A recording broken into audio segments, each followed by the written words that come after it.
Hi everyone, it's Helen Halter here, founder of FormHelp, and we are doing the DPD FAQs, or the Digital Passenger Declaration Frequently Asked Questions. Now, the DPD FAQs come from the Department of Home Affairs FAQ page, and I've also included some FAQs from the Australian Government's Department of Health's FAQs for international travellers. So check out the links in the description box below. Now, this was updated as of today, being the 11th of March 2022. Let's get straight into it. Okay, so these are the general queries or questions. Now, what is a DPD?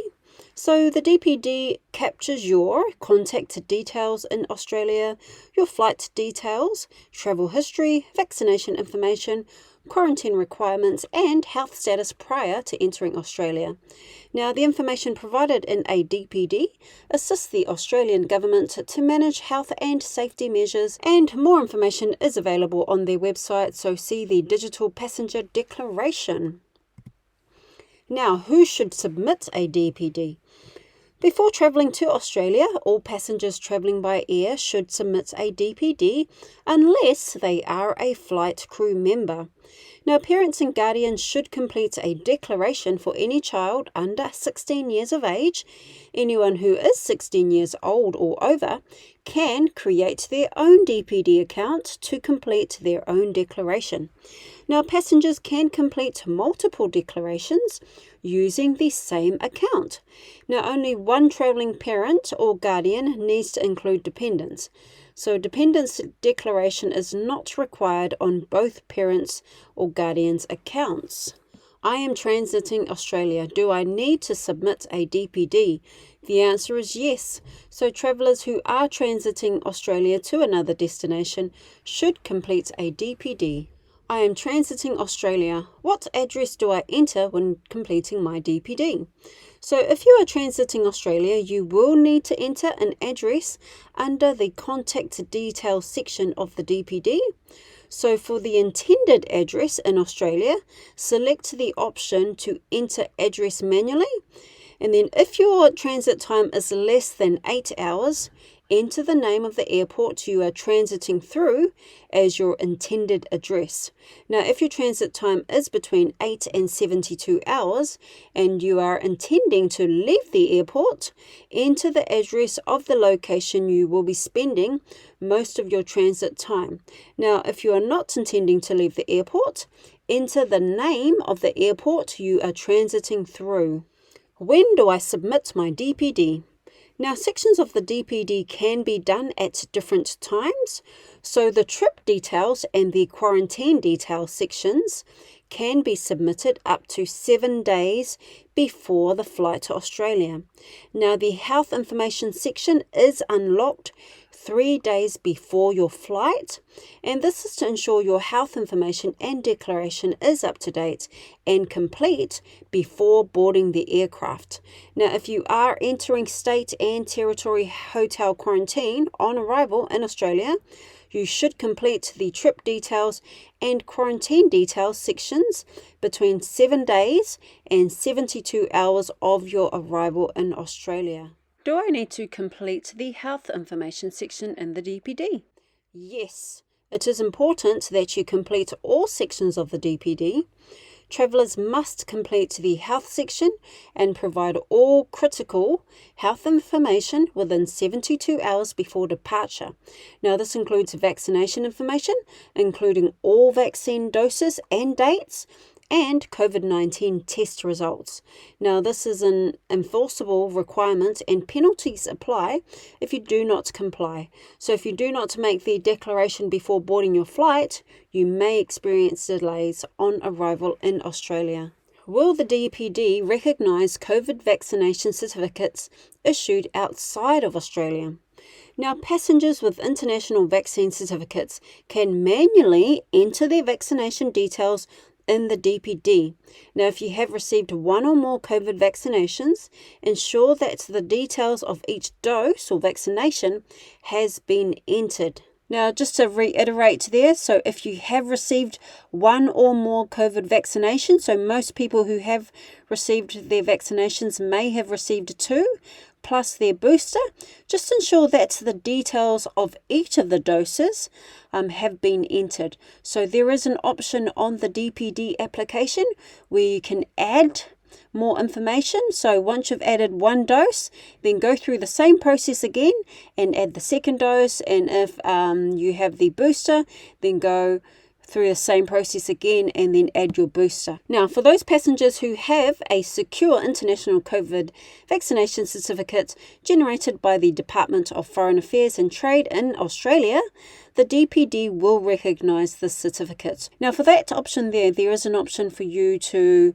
scan your QR code. Okay, so for further information on the International COVID Vaccination Certificate, visit the Services Australia website, and that includes the phone number for seeking assistance from overseas.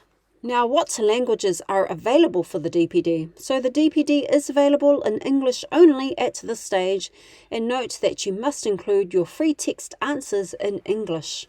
What do I do once I've submitted my DPD?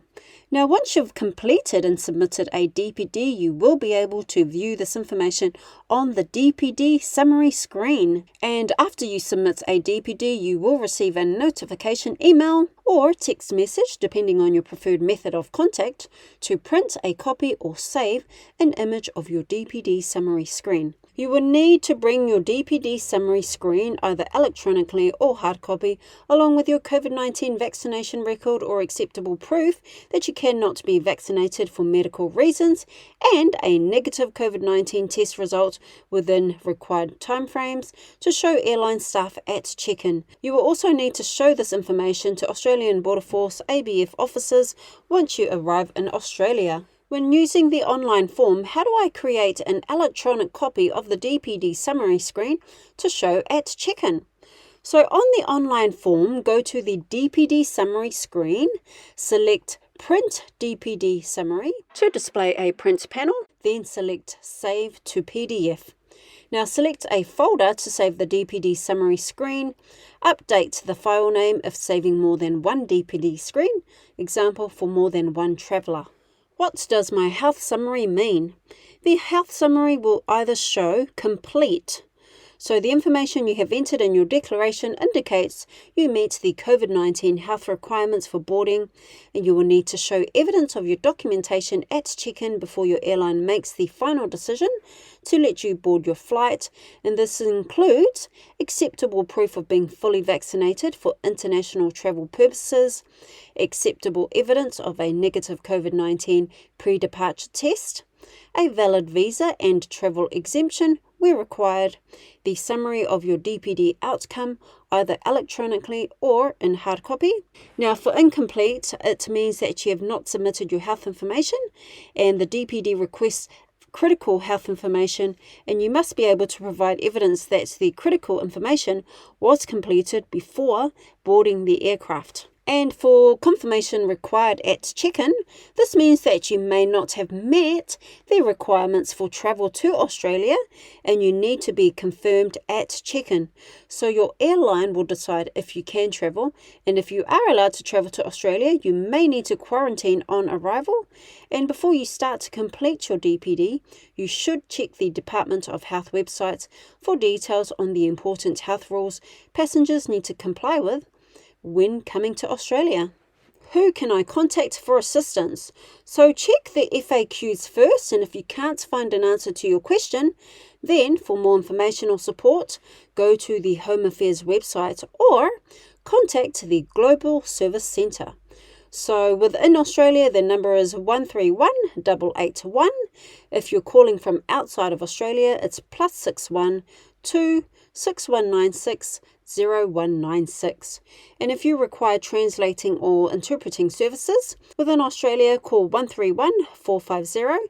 And if you're calling from outside of Australia, call +613 9268 8332. Account management. DPD account. Now, to complete and submit a DPD, travellers will need to create a DPD account. Travellers can complete a DPD for more than one traveller using the same DPD account. For example, A family with 2 or more persons or a person travelling with dependents can use the same DPD account, but each traveller will need their own DPD to be submitted for that travel event. Now, anyone who is 16 years old or over can create their own DPD account and declaration. Can I access my DPD accounts from the online form and the mobile app? The answer is yes. You can use the same login details for both the online web form and mobile application versions. You can access the same information using either the online form or the mobile app. I've forgotten my username or password. What do I do? Now, if you cannot remember your username or password, you can select the Forgot Password link and follow the steps below. So on the login details screen, select the Forgot Password link. Then go ahead and enter the email address you registered the account with, and you will receive a one-time passcode from Microsoft. Now enter the passcode within the following 4 minutes and set the new password. You'll be logged in once the password is reset. And then note that if you do not receive a one-time passcode, please check your email address is entered correctly and check your spam or junk mail folder. What if the DPD won't accept a new password? So the DPD requires a complex password that meets the following criteria. So 10 characters or longer, needs to contain at least 3 from the following sets. So capital letters, lowercase letters, special characters and numbers. And it does not contain sequences of 3 or more. For example, you can't have 1, 2, 3, the sequence ABC, or 3 or more repeated characters, for example, 111 or AAA. Can I update my account to details? The answer is yes. So once you're logged in, select the menu at the top right of the screen, then select My Account. Now, before updating the information, the system will require authentication through a one-time passcode sent to the mobile or email address provided. So the following details can be updated. So your password, your mobile phone, landline phone, email address, preferred contact method, preferred two-factor security authentication method. Why can't I log into my account? Now, if you're unable to log into your DPD, you should reset your password. And to reset your password, follow the above steps as I've forgotten my username or password. What do I do? So I think that was the previous screen. So if you just go back to the previous screen and follow that process, you'll be all good. Why won't the phone contact field accept my phone number? Now, the phone number field needs a plus sign at the front of the country code. So the format is the plus sign, then the country code, and then the number with no spaces. Completing a DPD. What if the DPD can't find my flight? So a DPD can only be created if the flight is within 7 days of the departure date. So the DPD will not return a result for a flight that is more than 7 days away. So if your flight is about 10 to 14 days away, then it's a waste of time jumping on there to create or start your DPD, because it will not accept any flights that are more than 7 days away. And when adding flight details, check the format for the flight number is correct. For example, NZ103, not NZ0103, or QF2, not QF002. Now, if the flight is within the 7-day limit and the system doesn't recognize the flight number, you should select the link Can't Find Your Flight and enter the details in the fields provided. Now, I know there have been some people that have gone into type in their flights and it's not showing up. So that's when you get to go ahead and enter the flight details manually. Some people, the airport is not showing up. So because that's not showing up, they have to go into the system and enter their flight details manually. Now, what flight details are required if I have multiple flights stops before arriving in Australia? Now, if you have multiple flights or stops before arriving in Australia, please enter your first flight and the one that lands in Australia? Now, this is a very common question, so I'm very happy that they now have an answer on the FAQs. Now, for example, if my flight was an indirect flight from New Zealand to Australia and I had multiple stops, so if my flight went from New Zealand to Tonga to Fiji to Australia, the first flight that I would put in my application would be the New Zealand flight, and then the one that lands in Australia would be my Fiji to Australia flight. So my first flight would be New Zealand flight, and then the one that lands in Australia would be the Fiji to Australia leg of the journey. Now, the DPD summary screen only displays one flight. So if you have entered multiple flights, it will display the first flight, okay? So I know lots of people have had this query. So they've entered in their 2 flights, so the first one and the one landing in Australia. And then when they get to their DPD summary, they start panicking because all they can see on their DPD summary is one flight. Now you can rest assured that it's fine, that only one flight will show up on your DPD summary, and it's the first flight. So I'm glad that this has been answered in the FAQs. I'm trying to capture my passport details using the mobile app, and my passport won't scan. What can I do? So you can move to an area where there is good light, so avoiding any shadows on the passport. Try to hold the camera and passport completely still, keeping the passport central to the camera and ensuring the 2 lines of text at the bottom of the page are captured in the frame. So the blue frame will flash to green just before the photo is ready to be taken. Now, if the passport does not scan or only partially scans, then the traveller is given the option to rescan. Now, if this does not work, a screen will display allowing the traveller to enter the passport details manually into the fields provided. Now, if you do have to enter your passport details manually, don't be too concerned. It's pretty straightforward, and all you need to do is just follow the prompts. So it'll just be like your name, your passport number, all those sorts of details, and you'll be fine to go and enter those details in manually. Now, my e-passport chip won't scan when using the mobile app. What can I do? Now, only travellers with an e-passport will be asked to scan the e-passport chip and follow the prompts on the app to scan the e-passport chip. Now, after 3 scanning attempts, the app will move to the next screen. I can't take a selfie when using the mobile app. What can I do? So make sure you are in an area with good lighting and you have a plain, light-coloured background behind you. Then select Take a Photo. And after 3 image capture attempts, the app will move to the next screen. Now, only passengers 16 years or older will be asked to take a selfie. I cannot upload documents to the DPD. Now, if you are having difficulty uploading documents, check that the file is an accepted format, and the accepted formats are JPG, PDF, or PNG, and the max size for a single file is 5 megabytes. What if the health declaration cannot be accessed? So the health declaration is locked until 3 days or 72 hours before departure. Now, this is calculated in local time from your scheduled departure, and your health information and declaration or vaccination status and COVID-19 test result must be provided within 72 hours before your flight.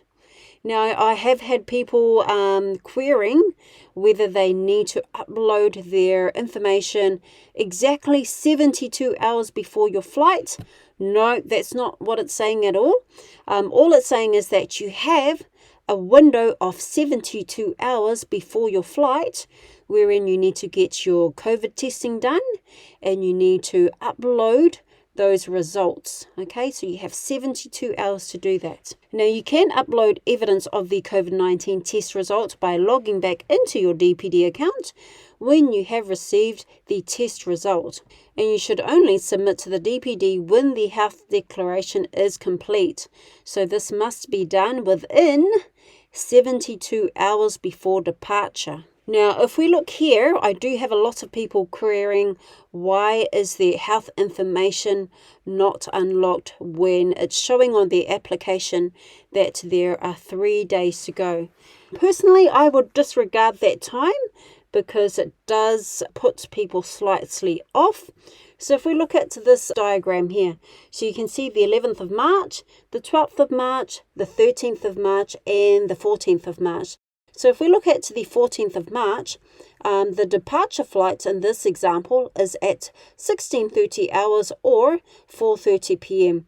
Now, if we go back exactly 3 days, so we'll go back 1, which is the 13th of March, 2, the 12th of March, and 3, the 11th of March. So we've just gone back exactly 72 hours from the departure flight time, or 3 days from the departure time flight. Okay, so as you can see there, it's the 11th of March at 16:30 hours. If we're going off this example, my health information should unlock at exactly 16:30 hours on the 11th of March, and you should also receive an email informing you that your health information section has now unlocked.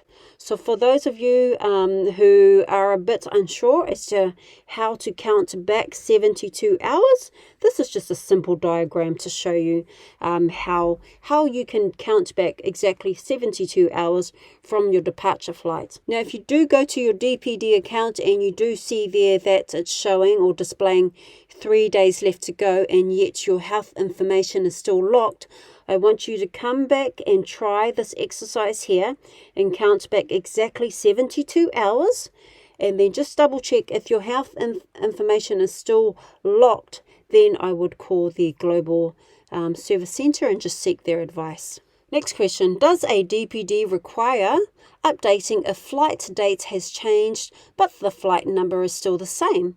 Yes, the date of departure is critical to the DPD. So if your trip details have been submitted and the date change is greater than 3 days, a new DPD must be created. And if your trip details have commenced but not been submitted and the new departure date is less than 3 additional days, the existing DPD can be updated. Does a DPD require updating if the flight number has changed? The answer is yes. If your trip details have commenced but not submitted, changes can be made to the flight details section of the DPD. And if your trip details have been submitted, changes cannot be made and a new DPD will need to be created.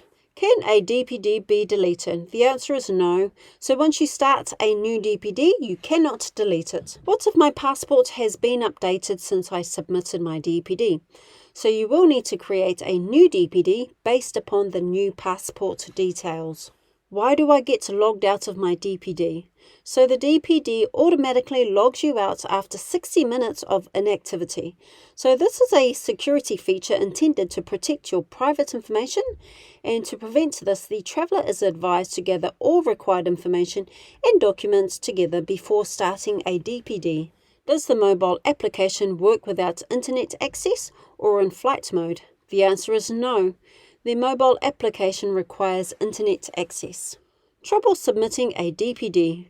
Now you may see a technical message indicating an issue with accessing or submitting a DPD. To resolve this issue, check that you have good internet service. If you are using the online form, ensure that you are using a compatible internet browser, example Microsoft Edge, Google Chrome or Firefox. Log out and log back into your DPD account. How is my personal information managed? Details about how your personal information is managed can be viewed by clicking the Privacy Notice button in your DPD account. Vaccination. Vaccination. Australia considers you to be fully vaccinated for international travel purposes if you have completed a primary course, including a mixed dose course of TGA approved or recognised vaccines. Now, all inbound travellers must declare their vaccination status to enter Australia and provide appropriate proof. Do I need to present my COVID-19 vaccination certificate from a health authority at check-in?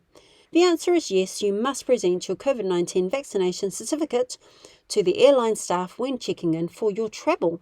And travellers vaccinated in other countries will be able to present certificates in formats that meet the following criteria. So it's issued by a national or state provincial level authority or an accredited vaccination provider. It's written in English or accompanied by a certified translation. It must contain, at a minimum, name as it appears in the traveller's passport, either date of birth or passport number, the vaccine brand name, and the date of each dose or the date on which a full course of immunisation was completed. Paper and digital certificates are equally acceptable. I have not been vaccinated. Can I still travel? So Australian permanent residents and citizens can travel to Australia regardless of their vaccination status, subject to passenger caps and state and territory quarantine requirements. If you do not meet Australia's definition of vaccinated, border restrictions apply to you and you must continue to follow current border processes when leaving Australia or coming to Australia. This includes seeking an exemption to travel from Home Affairs if you are not Australian, travelling within international passenger caps, and may include undertaking mandatory managed quarantine subject to state and territory requirements. What travel restrictions apply to children in relation to vaccination? Now, children do not need to provide proof of COVID-19 vaccination if they meet these conditions. Now, all children aged under 12 years and 3 months, as demonstrated by their passport, count as fully vaccinated for inbound travel purposes, for example, coming to Australia. And states and territories may vary in their quarantine requirements for children, so please check the local health department website of the state or territory of your first arrival for applicable quarantine requirements. Pre-departure COVID-19 testing requirements for entering Australia.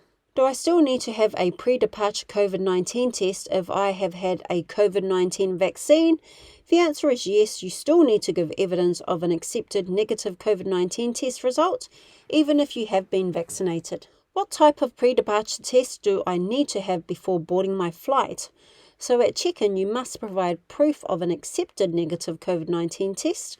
Approved COVID-19 tests include a nucleic acid amplification test, NAAT, using a respiratory sample or saliva, a rapid antigen test, RAT, collected in accordance with manufacturer's instructions for use. Is a negative COVID-19 NAAT test required no more than 3 days before boarding my flight or before arrival in Australia? So the COVID-19 NAAT must be done no more than 3 days before the day of the scheduled departure time of your flight or first flight if you have one or more connecting flights booked for your travel to Australia. So for the NAAT, just ensure that you do have it within that 72 hour before your departure flight. Is the negative COVID-19 RAT required no more than 24 hours before boarding my flight or before arrival in Australia? So the COVID-19 RAT must be done no more than 24 hours before the scheduled departure time of your flight or your first flight if you have one or more connecting flights booked for your travel to Australia. So just for the RAT, 24 hours, within that 24-hour window before you travel or before your departure flights for Australia, ensure that you have your RAT within those 24 hours before your scheduled departure. I've had my COVID-19 test and I've received my negative test results certificate. However, my flight has been delayed outside of the 3-day for the NAAT or 24-hour for the RAT window. What should I do? So if your flight is delayed, you have met the pre-departure testing requirements. You do not need a new test. However, if your flight has been rescheduled or cancelled, you will need to provide new evidence of a negative COVID-19 test result taken no more than 3 days for an NAAT or 24 hours for a RAT before the new flight. If I transit through other airports on my way to Australia and more than 3 days have passed since my initial COVID-19 test? Do I need a new COVID-19 test result when I check in for my direct flight to Australia? The answer is no. So if you do not leave the airport precinct, including transit accommodation, you will not be required to complete another COVID-19 test. So your initial test results will cover you for your entire journey to Australia. I am unable to give my accepted COVID-19 test result in English. Can I still use it when I check in? If you cannot give your test result record in English, you can give a certified translated copy of your accepted COVID-19 test result report in English. Now, this should be given with your original test results report when you check in. So your original test result that is not in English, if the airline has the capability and capacity to interpret and confirm that it has the mandatory information needed at check-in, you should contact your airline in advance of your flight to confirm whether this is possible. My test result is inconclusive. What should I do? So an inconclusive test result will be treated the same as a positive test result. So you and all close contacts in your travelling group will not be able to fly. A close contact is anyone who has had at least 4 hours of unprotected exposure to a confirmed case in a residential setting or who stayed overnight in the same premises. You and your close contacts should isolate immediately and seek advice from your local health authority. Do I need an accepted COVID-19 test result before I travel? If I have recently recovered within the last 30 days from COVID-19. So if you have recovered from COVID-19 within the last 30 days before your scheduled flight, you do not have to undertake further COVID-19 testing before departure if you are able to provide a certificate from your medical practitioner at check-in. So where possible, the certificate should be written in English or be supported with a certified translation. So your certificate must clearly include all the information detailed below. So the day the certificate is provided must be within 30 days of the flight, a statement to the effect that the person has had COVID-19 but is now recovered and is not considered to be infectious, the day when there was first a positive result of an accepted COVID-19 test for the person, a statement to the effect that on the day the certificate is provided, it has been at least 714 days since there was a first positive result of an accepted COVID-19 test, and if the person had symptoms of COVID-19, the person has not had a fever or respiratory symptoms in the last 72 hours. So if your certificate does not state the above information, you should not go to the airport as you will be prevented from boarding. Now, if you cannot meet the criteria above, you must have an accepted negative COVID-19 test before travel. So failing all of the above, just go and get your COVID-19 test, either a RAT or a NAAT is pretty much what that's saying. And if you do get a certificate, just ensure that your doctor has included all that information there. Otherwise, as it says, if it doesn't state all of the above, you'll be prevented from boarding. Do I need an accepted COVID-19 result before I travel if I had COVID-19 and recovered more than 30 days ago? The answer is yes. So if you've had COVID-19 more than 30 days ago, you need to have a negative accepted COVID-19 test before travel. What if I had COVID-19 and recovered more than 30 days ago and continue to test positive? Oh, how annoying would that be? Okay, so some people continue to test positive. This is called persistent shedding, where you may continue to test positive but are not infectious.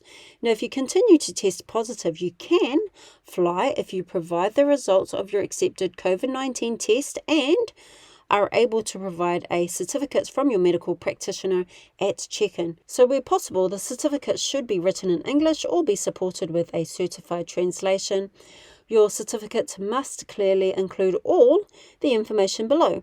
So the day the certificate is provided, so it must be within 30 days of the flight, a statement to the effect that the person has had COVID-19 but is now recovered and is not considered to be infectious, the day when there was first a positive result of an accepted COVID-19 test for the person, a statement to the effect that on the day the certificate is provided, it has been at least 7 days since there was a first positive result of an accepted COVID-19 test, and if the person had symptoms of COVID-19, the person has not had a fever or respiratory symptoms in the last 72 hours. Now again, if your certificate does not state the above information, you should not go to the airport as you will be prevented from boarding. And if you cannot meet the criteria above, you must have an accepted COVID-19 test before travel. What if I don't get my accepted COVID-19 test results before check-in time? So when booking your test, ask testing staff when you expect the results. Ensure that this will be before your scheduled departure date. And if you do not have evidence of a negative accepted COVID-19 test result, you will not be able to board your flight. So when you do book in, just let them know what your departure date is, and just let them know that you need to have your results before your departure. So try and book ahead. Where can I get a COVID-19 test on arrival in Australia? So COVID-19 testing requirements on arrival in Australia are managed by state or territory health authorities. So you should check the relevant state or territory health department for the most up-to-date advice. Transit. My final destination is not Australia. I am only transiting through. Am I still required to have a negative accepted COVID-19 test? The answer is yes. Transit passengers who are entering Australian territory present the same risk as other passengers on the flight and must have a negative accepted pre-departure COVID-19 test before arriving in Australia. Pre-departure test exemptions. Are there any exemptions from the pre-departure testing requirements? And the answer is yes. So you're exempt from the pre-departure testing requirements if you are a child aged 4 years and younger at the time of check-in for the scheduled flight departure, or if you are a person with a medical condition and that you can show a relevant medical certificate. Which countries or jurisdictions are exempt from the COVID-19 pre-departure testing requirement? So, travellers flying from the following countries or jurisdictions where COVID-19 PCR testing is not reasonably available are exempt. So, Kiribati, Niue, Samoa, Solomon Islands, Tokelau, Tonga, Tuvalu and Vanuatu. So this list will be updated as local circumstances change. COVID-19 NAAT testing is available in the country jurisdiction that I am in. However, it is difficult to access and results take a couple of days. Can the 3-day time frame be extended for countries' jurisdictions with continued limited capacity? The Australian Government continues to monitor accepted COVID-19 testing capacity in countries or jurisdictions where travellers are likely to depart from. So travellers departing from the countries listed below may give evidence of a negative COVID NAAT test result where the test was done 96 hours or less before their scheduled flight departures. So travellers from these countries may consider having a RAT test within 24 hours of the flight instead of a NAAT. So countries where negative COVID NAAT test may be accepted, where the test was done 96 hours or less before the scheduled flight departure. Now these countries or jurisdictions include the Cook Islands, Federated States of Micronesia, Fiji, French Polynesia, Marshall Islands, Nauru, New Caledonia, Palau, Papua New Guinea, Timor-Leste, Wallis and Futuna. So this list will be updated as local circumstances change. Quarantine. What are the current quarantine arrangements? So state and territory governments manage quarantine for overseas arrivals, and you need to comply with the quarantine requirements of the state or territory you are arriving in and any other state or territories you plan to travel onto. Contact the relevant state or territory authority for more information about quarantine arrangements, and you may be required to quarantine on arrival for 14 days unless you have an exemption from quarantine or you are fully vaccinated and arriving in a state or territory that has modified quarantine measures for vaccinated travellers. Now, it is your responsibility to ensure you meet entry and quarantine requirements. Which quarantine option should I choose? So there are 3 options when you're filling in the DPD. So you have the government managed quarantine, which is state, territory, hotel management. Then you have other quarantine, which is arrangements including home quarantine. And then you have the quarantine-free arrival for fully vaccinated only and not available in all states.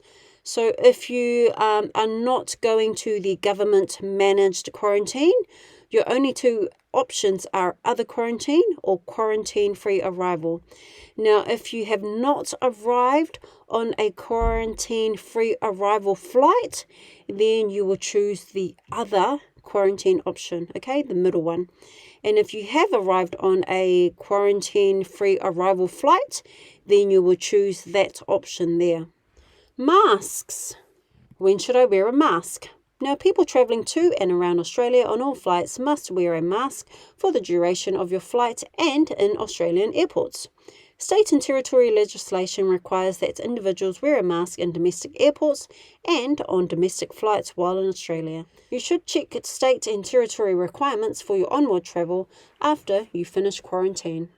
Are there any exemptions from mask wearing requirements? Yes. You do not need to wear a mask if you are a child aged 11 years and younger at the time of boarding, you have a medical condition that prevents you from wearing a mask, you will need to give a medical certificate as evidence, and the medical certificate must include the following information. So your name, and this must match your travel ID documents, date of medical consultation and details of your medical practitioner, including name, address, and type of practice, details that clearly acknowledge that you cannot wear a mask due to a medical condition. And if you are assisting people who are deaf or hard of hearing and their contacts, some people with hearing disabilities need to see the mouth for communication. Agency contacts. And you can also find more information on the following websites. So I will place all these links in the description box below. So if you need to refer to them, then go to the description box and click on any of those links. And that concludes our FAQs for the DPD. Thanks for listening. Don't forget to like and subscribe. Have a great day. It's Helen Hortai, founder of Form Help, signing out.